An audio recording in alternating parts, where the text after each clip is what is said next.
Welcome back, Gabriella van Rij, the author of With All My Might and an anti-bullying advocate now, joins me. Thanks so much for being here. Thank you for having me.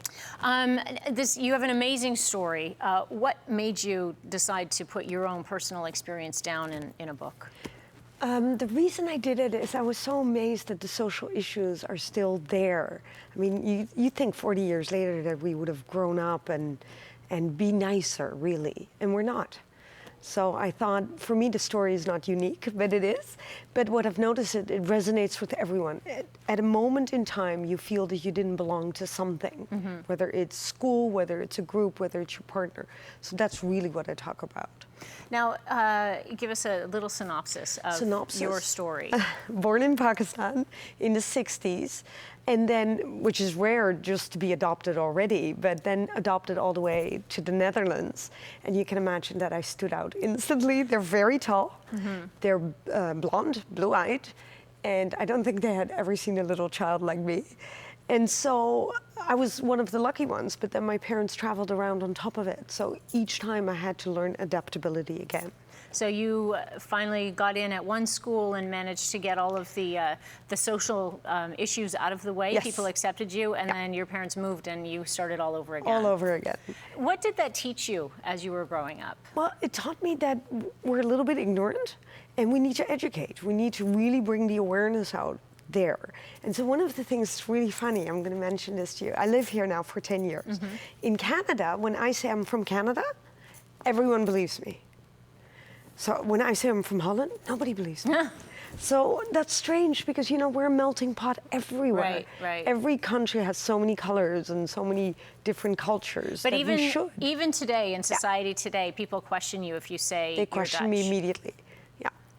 Which I don't understand because I still obtained the Dutch passport. So I still kind of feel Dutch. You know, at a certain point you got to choose an identity, and I've done that. Well, and you speak the language fluently. And I speak the language, yeah. Wow. What made you decide, after you wrote the book then, to take it even that one step further? Because now you're taking your message mostly to schools and talking to children. Because I thought, after the book and the reactions, I said, where is the source? Where's the source of all of this? And the source is at school. I don't know how you had your first experience, but first experience at school is honestly, it's like you get either beaten up or your toys get broken. That's your first interaction with another child.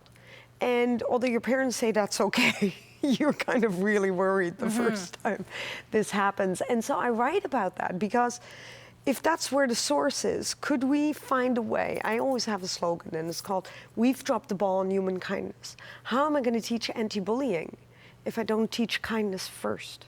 So kindness, what is kindness? That's the big question. I don't think we actually know. So you've made us a shorter, easier to read version of your story called I Can Find My Might.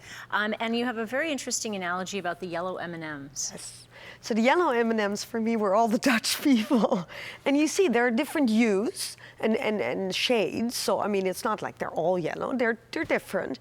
But they felt to me like one group. And I love the color red. So red is me. So when a child comes at school and you feel that you're an outcast and that you don't fit in, the analogy is that you could cover it up and become slightly yellow, which I've tried desperately. I said to people, you know, I'm Dutch, and don't you see it? And of course they didn't. And I look like, hard for you to go blonde. Yeah, but I felt Dutch by the way I talk and the way I acted, and I eat all the crazy little black candies and, you know, do all these little quirks that we do in cultures. So I felt Dutch. But what is amazingly interesting in schools, when you take that candy and you cover it up a little bit, all the children shout at me instantly and they say, "Why are you trying not to be you?" Really? And I love that. That means they understood. They understood. But I said, I didn't understand when I was young. And it takes therapy and years to come out and say, I truly need to be me. So if I could be in schools and have an analogy like that, and then of course my analogy ends with all the colors, because we can stand out but feel comfortable. Because again, it's okay not to belong. You said that you ask kids when you're speaking to them in schools, how many of them are bullied. What kind of a response do you get? 85% of the hands go up, which is astonishing. It's terrible. And what happens too, and I'm really sad about that, I ask each time the schools that a teacher stands in the hallway, because there are children that will walk out. It's too emotional for them to hear. Something hits home about my story. And then I do a little bit of role playing. And for some, it's too much. The emotions just flood. And I must honestly say, so do the parents. Because parents kind of go, would you want to go back to school? Honest. You know, I don't know. Yeah, it would be tough to be 16 again, right? It would be. But it's the different ages. But 16 back then is today, I think, 10. Yeah.